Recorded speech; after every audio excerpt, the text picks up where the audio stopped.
एक गांव में कमल नाम का एक लड़का रहता था और वो काम करने के लिए शहर में जाता और अक्सर शाम होते ही घर को आ जाता था।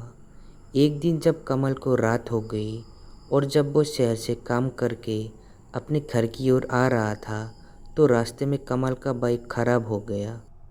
उसका बाइक अचानक बंद हो गया। उस समय उस रास्ते पर किसी का आना जाना भी नहीं था। कमल को कुछ समझ में नहीं आ रहा था कि वो क्या करे, क्योंकि रास्ता बहुत सुनसान और डरावना भी था। कमल ने बाइक चालू करने की बहुत कोशिश की, लेकिन फिर भी बाइक चालू नहीं हुई। अब कमल बाइक को पकड़े हुए पैदल ही आगे बढ़ गया। तभी उसको रास्ते पर कुछ अजीब सी आवाज़ सुनाई दी। वो बहुत डर गया और कुछ देर बाद फिर से वही आवाज़ उसको सुनाई दी। अब कमल ने बाइक को छोड़कर पैदल ही भागते हुए निकलने का फैसला किया और उसने दौड़ लगाना शुरू कर दिया। लेकिन कुछ देर दौड़ने के बाद वो गिर गया। तभी उसके सामने एक हाथ आया जो उसे उठाना चाह रहा था। कमल को सिर्फ हाथ ही नजर आया, लेकिन वो हाथ किसका था उसको पता नहीं चल रहा था। वो बहुत डर गया, लेकिन वो हिम्मत करके खुद उठ गया। कमल ने पूछा, कौन हो तुम? तभी उसे एक आवाज़ सुनाई दी जो कह रही थी, मैं एक भटकती हुई आत्मा हूँ और मैं यही रहती हूँ। ये सुनकर कमल का दिल तेज़ी से धड़कने लगा। कमल ने कहा, मुझसे तुम क्या चाहती हो? फिर आत्मा ने जवाब दिया, बहुत दिनों से कोई नौजवान नहीं मिला। तुम पहले नौजवान हो जिसे मैंने देखा है। तुम पर मेरा दिल आ गया है, इसलिए तुम्हारे पास आई हूँ। कमल ने कहा, मैं अपने गांव जाना चाहता हूँ, मुझे जाने दो, मुझे छोड़ दो। फिर आत्मा ने कहा, बस कुछ समय रुक जाओ, फिर चले जाना। कमल पूरी तरह से हाफ रहा था, उसकी आवाज़ भी नहीं निकल पा रही थी। कमल ने कहा, नहीं, मुझे जल्दी से घर जाना है, मुझे जाने दो। बहुत थक गए हो, कुछ खा पी लो, फिर चले जाना। फिर कमल ने कहा, मुझे कुछ नहीं खाना पीना, मेरा पीछा छोड़ दो और मुझे जाने दो। फिर आत्मा ने कहा, नहीं, तुम अभी नहीं जा सकते। ठीक है, मुझे थोड़ा पानी मिलेगा? आत्मा ने कहा, तुम बस हाथ बढ़ाओ। तभी कमल ने हाथ बढ़ाया तो उसके हाथों में खून से भरा मिट्टी का प्याला आ गया, जिसे देखकर उसने वो प्याला फेंक दिया। कमल ने बोला, मुझे पानी चाहिए, खून नहीं। फिर आत्मा ने कहा, मैं सिर्फ खून पीती हूँ, इसलिए तुम्हें खून ही पिला सकती हूँ। अब तुमने खून फेंक दिया है, तो अब मैं तुम्हारा खून पीऊँगा। ये सुनकर कमल पूरी तरह से घबरा गया और एक बार फिर उसने दौड़ना शुरू कर दिया। लेकिन आश्चर्य की बात तो ये थी कि इतना दौड़ने के बाद भी वो वही था जहाँ से उसने दौड़ना शुरू किया था। उसकी समझ में नहीं आ रहा था कि अब वो क्या करे। उसने फिर से निवेदन किया, मेरी मम्मी पापा मेरा इंतज़ार कर रहे होंगे, मुझे घर जाने दो।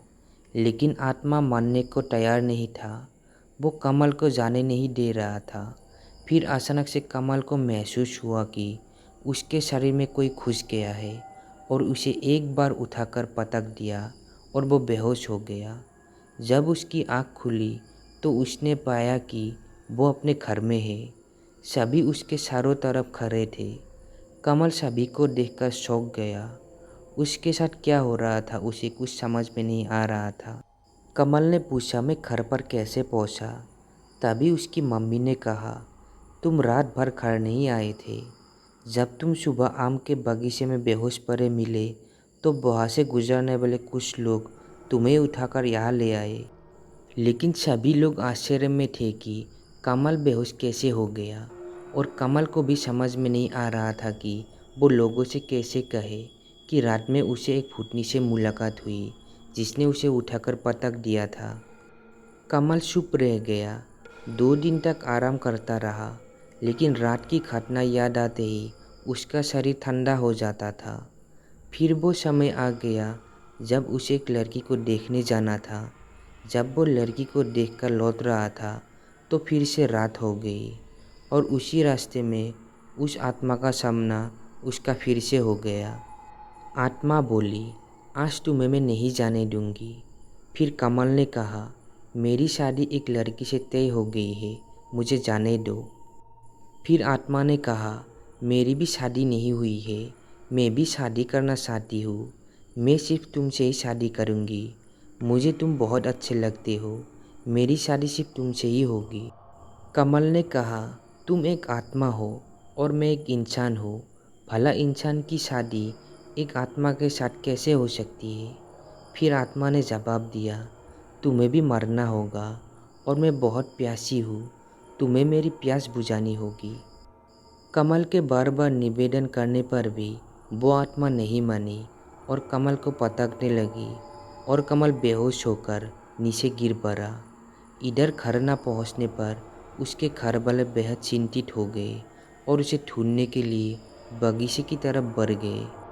तभी कमल को नीचे गिरा देखकर सभी लोग घबरा गए कि तभी सभी लोगों ने कमल को होश में लाया और कमल ने अपनी सारी बात बताई, जिसे सुनकर सभी लोग आश्चर्यचकित हो गए। गांव के सभी लोग आत्मा को देखना चाहते थे, मगर कोई कहीं भी दिखाई नहीं दे रही थी। तभी गांव में रहने वाले एक आदमी ने जोश में आकर बोल दिया कि आत्मा जैसा कुछ नहीं होता और ये सब मन भरम कहानी होती है। उस आदमी ने ये बोला था कि आत्मा ने उस आदमी को उठाकर पटक दिया। अब तो वो आदमी भी बहुत डर गया और सभी लोग लालटेन लेकर घर की तरफ चल दिए। रातों रात सभी को पता चल गया कि आम के बगीचे में एक आत्मा रहती है। तभी सभी लोगों ने भूतनी को भगाने के लिए पूजा पाठ शुरू कर दिया।